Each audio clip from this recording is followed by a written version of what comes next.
بسم الله الرحمن الرحيم. يا أيها الناس اتقوا ربكم الذي خلقكم من نفس واحدة وخلق منها زوجها وبث منهما رجالا كثيرا ونساء واتقوا الله الذي تساءلون به والأرحام إن الله كان عليكم رقيبا. وآتوا اليتامى أموالهم ولا تتبدلوا الخبيث بالطيب ولا تأكلوا أموالهم إلى أموالكم إنه كان حوبا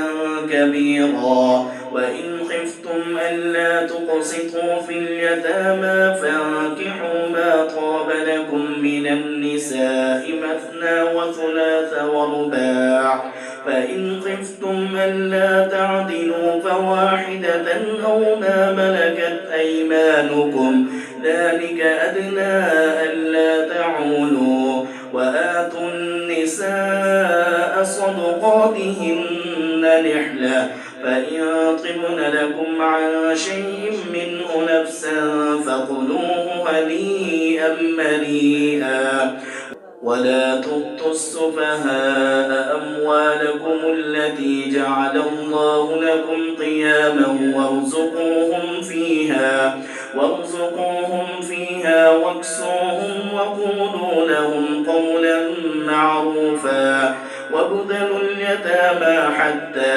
إذا بلغوا النكاح، فإن آنستم منهم رشدا فادفعوا إليهم أموالهم ولا تأكلوها إسرافا وبدارا أن يكبروا. ومن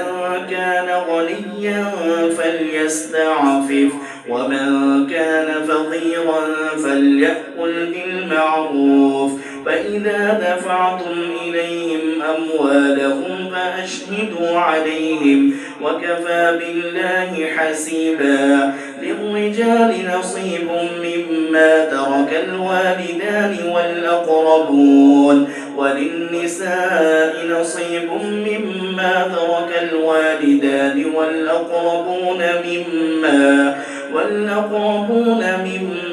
قل منه أو كثر نصيبا مفروضا. وإذا حضر القسمة أولو القربى واليتامى والمساكين فارزقوهم منه وقولوا لهم قولا معروفا. وليخشى الذين لو تركوا من خلفهم ذرية ضعافا خافوا عليهم فليتقوا الله وليقولوا قولا سديدا. إن الذين يأكلون أموال اليتامى ظلما إنما يأكلون في بطونهم نارا وسيصلون سعيرا. يوصيكم الله في أولادكم للذكر مثل حظ الأنثيين، فإن كن نساء فوق اثنتين فلهن ثلثا ما ترك، وإن كانت واحدة فلها النصف، ولأبويه لكل واحد منهما السدس مما ترك إن كان له ولد،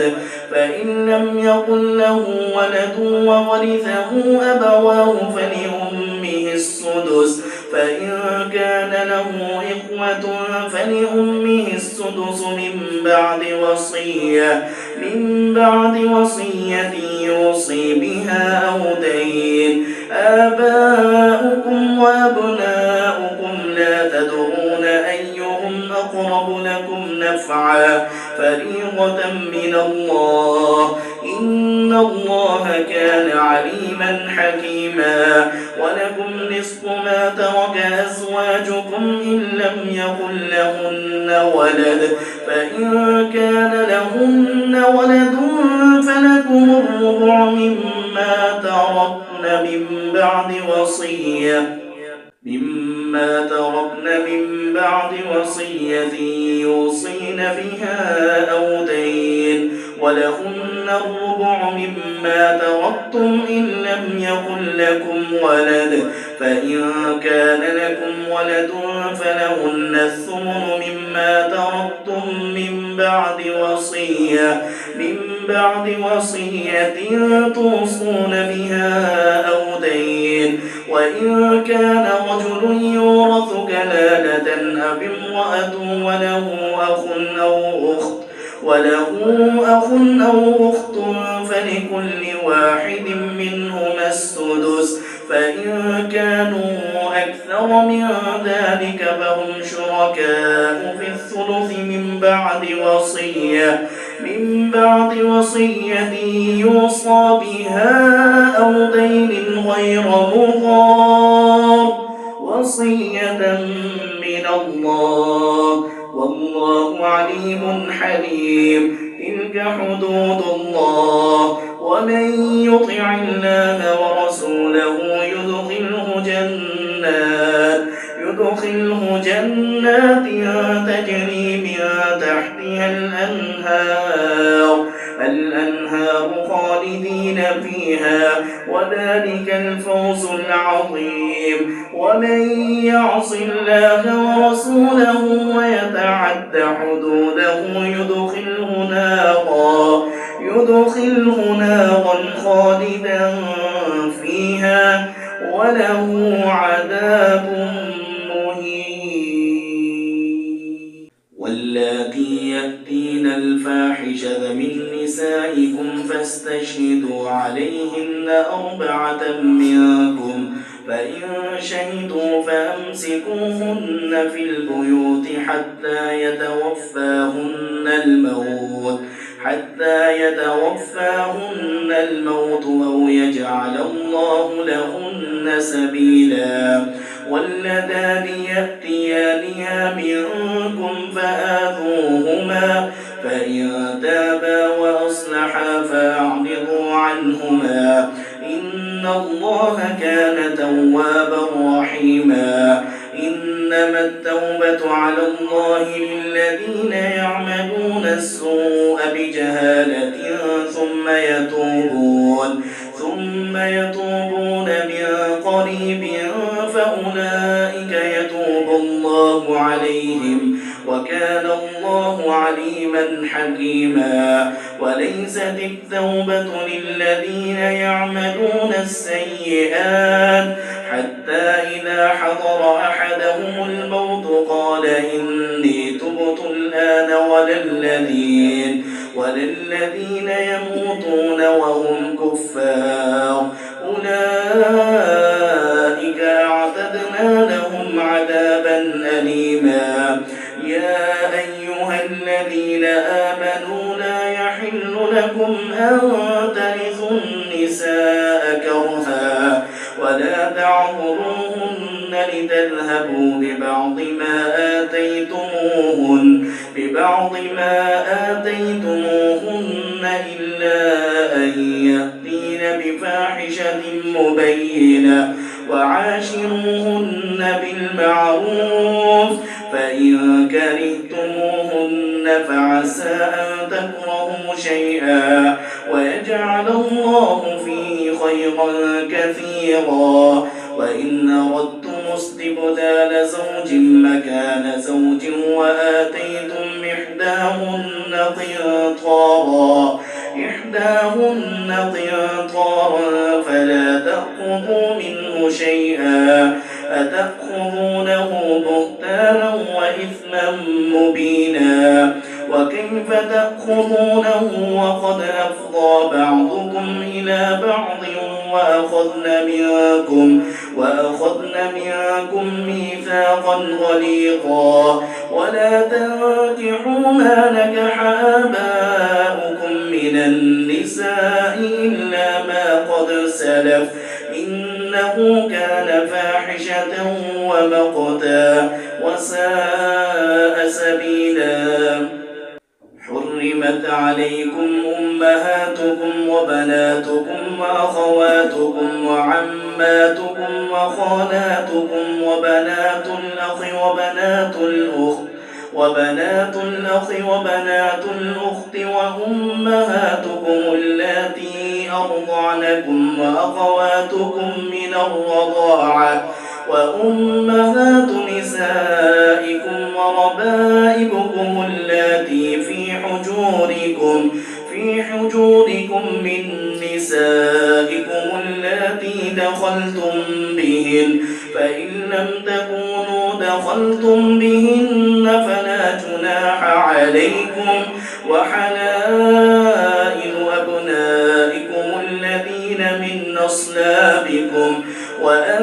تجمعوا بين الأختين إلا ما قد سلف إن الله كان غفورا رحيما.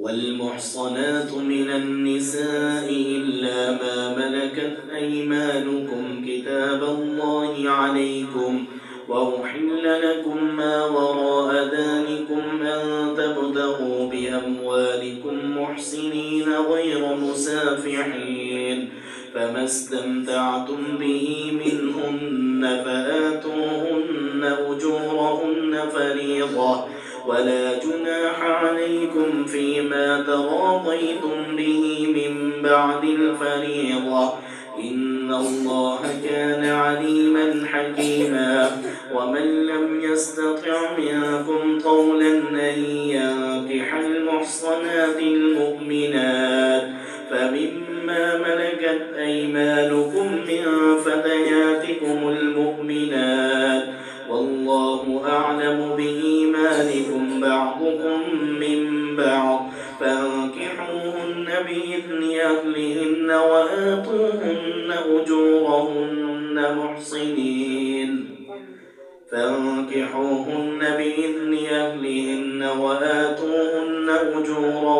بالمعروف محصنات غير مسافحات ولا متخذات أخدان فإذا أحصن فإن أتين بفاحشة فعليهن نصف ما على المحصنات من العذاب ذلك لمن خشي العنت منكم وأن تصبروا خير لكم والله غفور رحيم. يريد الله ليبين لكم ويهديكم سنن الذين من قبلكم ويتوب عليكم والله عليم حكيم. والله يريد أن يتوب عليكم ويريد الذين يتبعون الشهوات أن تميلوا ميلا عظيما. يريد الله أن يخفف عنكم وخلق الإنسان ضعيفا. يا أيها الذين آمنوا لا تأكلوا أموالكم بينكم بالباطل إلا أن تكون تجارة عن تراض منكم ولا تقتلوا أنفسكم إن الله كان بكم رحيما. ومن يفعل ذلك عدوانا وظلما فسوف نصليه نارا وكان ذلك على الله يسيرا. إن تجتنبوا كبائر ما تنهون عنه نكفر عنكم سيئاتكم وندخلكم مدخلا كريما. ولا تتمنوا ما فضل الله به بعضكم على بعض للرجال نصيب مما اكتسبوا وللنساء نصيب مما اكتسبن واسألوا الله من فضله إن الله كان بكل شيء عليما. ولكل جعلنا موالي مما ترك الوالدان والأقربون والذين عقدت أيمانكم فآتوهم نصيبهم إن الله كان على كل شيء شهيدا. الرجال قوامون على النساء بما فضل الله بعضهم بعضهم على بعض وبما أنفقوا من أموالهم فالصالحات قانتات حافظات للغيب بما حفظ الله واللاتي تخافون نشوزهن فعظوهن واهجروهن في المضاجع واضربوهن فإن أطعنكم فلا تبغوا عليهن سبيلا إن الله كان عليا كبيرا وإن خفتم شقاق بينهما فبعثوا حكما من أهله وحكما من أهلها إن يريدا إصلاحا يوفق الله بينهما إن الله كان عليما خبيرا واعبدوا الله ولا تشركوا به شيئا وبالوالدين إحسانا وبذي القربى واليتامى والمساكين والجار ذي القربى والجار الجنب والصاحب بالجنب وابن السبيل وما ملكت أيمانكم إن الله لا يحب من كان مختالا فخورا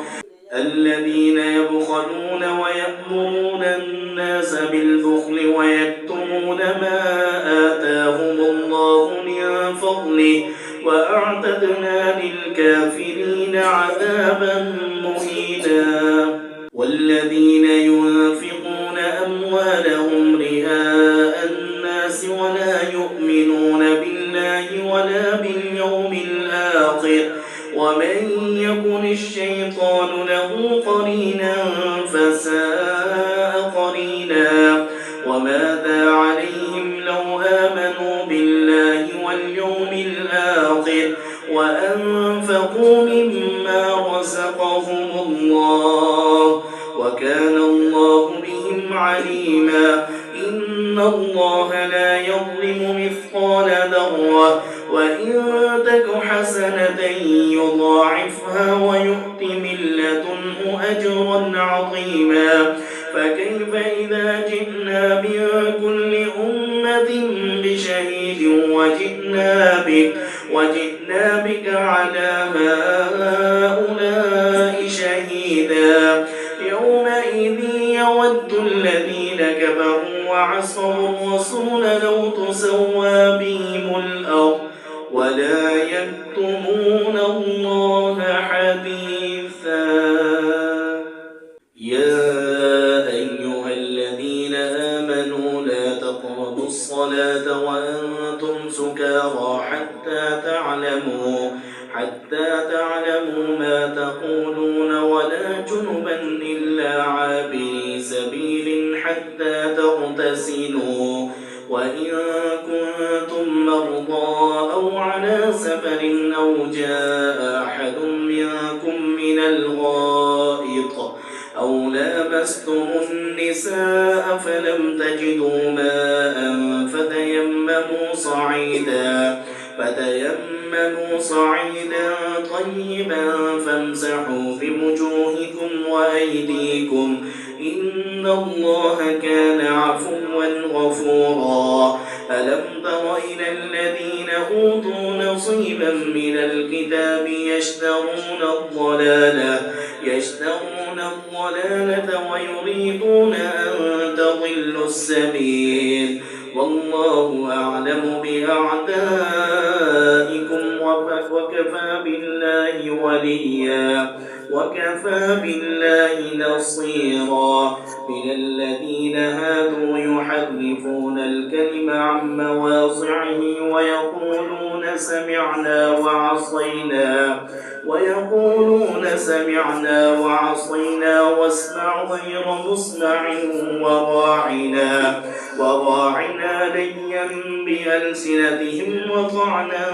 في الدين ولو أنهم قالوا سمعنا وأطعنا واسمع وانظرنا لكان خيرا لهم وأقوم ولكن لعنهم الله بكفرهم فلا يؤمنون إلا قليلا يا الكتاب آمنوا بما نزلنا مصدقا لما معكم من قبل أن نطمس وجوها فنردها على أدبارها أو نلعنهم كما لعنا أصحاب السبت وكان أمر الله مفعولا إن الله لا يغفر أن يشرك به ويغفر ما دون ذلك لمن يشاء ومن يشرك بالله فقد افترى إثما عظيما ألم تر إلى الذين يزكون أنفسهم بل الله يزكي من يشاء ولا يظلمون فتيلا انظر كيف يفترون على الله الكذب وكفى به إثما مبينا ألم تر إلى الذين أوتوا نصيبا من الكتاب يؤمنون بالجبت والطاغوت ويقولون للذين كفروا هؤلاء أهدى من الذين آمنوا سبيلا أولئك الذين لعنهم الله ومن يلعن الله فلا تجد له نصيرا أم لهم نصيب من الملك فإذا لا يؤتون الناس نقيرا أم يحسدون الناس على ما آتاهم الله من فضله فقد آتينا آل إبراهيم الكتاب والحكمة وآتيناهم ملكا عظيما فمنهم من آمن به ومنهم من صد عنه وكفى بجهنم سعيرا إن الذين كفروا بآياتنا سوف نصليهم نارا كلما نضجت جنودهم بدلناهم جنودا غيرها ليذوقوا العذاب إن الله كان عزيزا حكيما والذين آمنوا وعملوا الصالحات سندخلهم جنات تجري من تحتها الأنهار خالدين فيها أبدا لهم فيها أزواج مطهرة وندخلهم ظلا ظليلا إن الله يأمركم أن تؤدوا الأمانات إلى أهلها وإذا حكمتم بين الناس أن تحكموا بالعدل إن الله نعم يعظكم به إن الله كان سميعا بصيرا يا أيها الذين آمنوا أطيعوا الله وأطيعوا الرسول وأولي الأمر منكم فإن تنازعتم في شيء فردوه إلى الله والرسول إن كنتم تؤمنون بالله واليوم الآخر ذلك خير وأحسن تأويلا ألم تر إلى الذين يزعمون أنهم آمنوا بما أنزل إليك وما أنزل من قبلك يريدون أن يتحاكموا إلى الطاغوت وقد أمروا أن يكفروا به ويريد الشيطان أن يضلهم ضلالا بعيدا وإذا قيل لهم تعالوا إلى ما أنزل الله وإلى الرسول رأيت المنافقين يصدون عنك صدودا فكيف إذا أصابتهم مصيبة بما قدمت أيديهم ثم جاءوك يحلفون بالله إن أردنا إلا إحسانا وتوفيقا أولئك الذين يعلم الله ما في قلوبهم عليهم فأعرض عنهم وعظهم وقل لهم في أنفسهم قولا بليغا وما أرسلنا من رسول إلا ليطاع بإذن الله ولو أنهم إذ ظلموا أنفسهم جاءوك فاستغفروا الله واستغفر لهم الرسول لوجدوا الله توابا رحيما فلا وربك لا يؤمنون حتى يحكموك فيما شجر بينهم ثم لا يجدوا في أنفسهم حرجا مما قضيت ويسلموا تسليما ولو أنا كتبنا عليهم أن اقتلوا أنفسكم أو اخرجوا من دياركم ما فعلوه إلا قليل منهم ولو أنهم فعلوا ما يوعظون به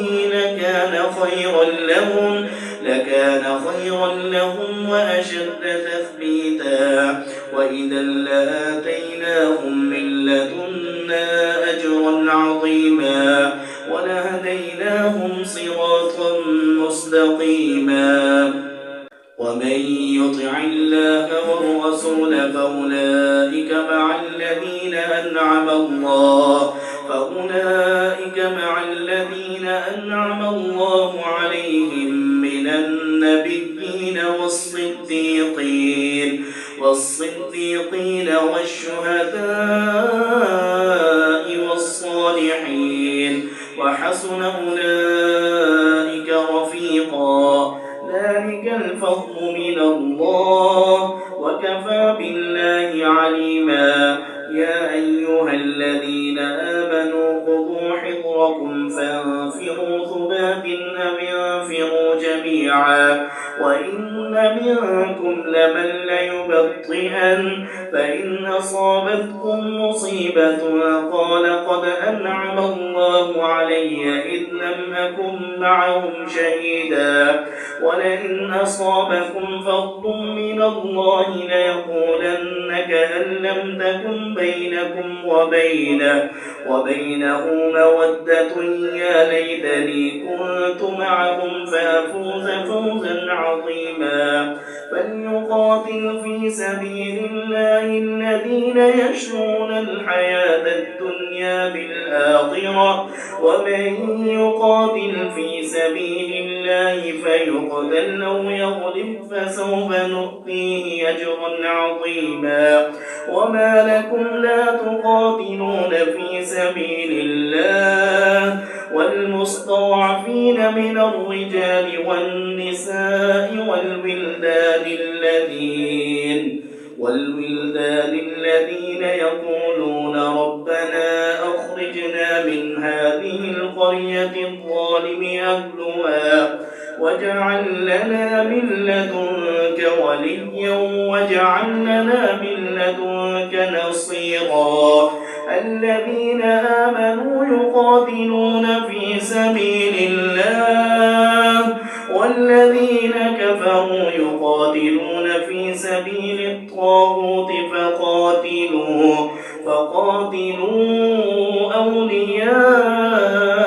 الشيطان إن كيد الشيطان كان ضعيفا ألم تر إلى الذين قيل لهم كفوا أيديكم وأقيموا الصلاة وآتوا الزكاة فلما كتب عليهم القتال إذا فريق منهم يخشون الناس كخشية الله أو أشد خشية وقالوا ربنا لم كتبت علينا القتال لولا أخرتنا إلى أجل قريب قل متاع الدنيا قليل والآخرة خير لمن اتقى ولا تظلمون فتيلا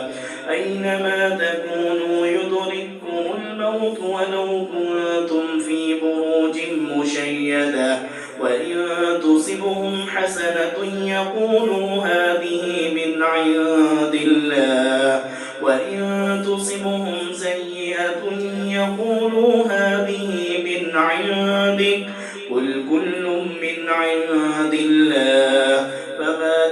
هؤلاء القوم لا يكادون يفقهون حديثا ما أصابك من حسنة فمن الله وما أصابك من سيئة فمن نفسك وأرسلناك للناس رسولا وكفى بالله شهيدا من يطع الرسول فقد أطاع الله ومن تولى فما أرسلناك عليهم حفيظا ويقولون طاعة فإذا برزوا من عندك بيت طائفة منهم غير الذي تقول والله يكتب ما يبيتون فأعرض عنهم وتوكل على الله وكفى بالله وكيلا أفلا يتدبرون القرآن ولو كان من عند غير الله لوجدوا فيه اختلافا كثيرا وإذا جاءهم أمر من الأمن أو الخوف أذاعوا به ولو ردوه إلى الرسول وإلى أولي الأمر منهم لعلمه الذين يستنبطونه منهم ولولا فضل الله عليكم ورحمته لاتبعتم الشيطان إلا قليلا فقاتل في سبيل الله لا تكلف إلا نفسك وحرض المؤمنين عسى الله أن يكف بأس الذين كفروا والله أشد بأسا وأشد تنكيلا من يشفع شفاعة حسنة يكن له نصيب منها ومن يشفع شفاعة سيئة يكن له كفل منها وكان الله على كل شيء مقيتا وإذا حييتم بتحية فحيوا بأحسن منها أو ردوها إن الله كان على كل شيء حسيبا الله لا إله إلا هو ليجمعنكم إلى يوم القيامة لا ريب فيه ومن أصدق من الله حديثا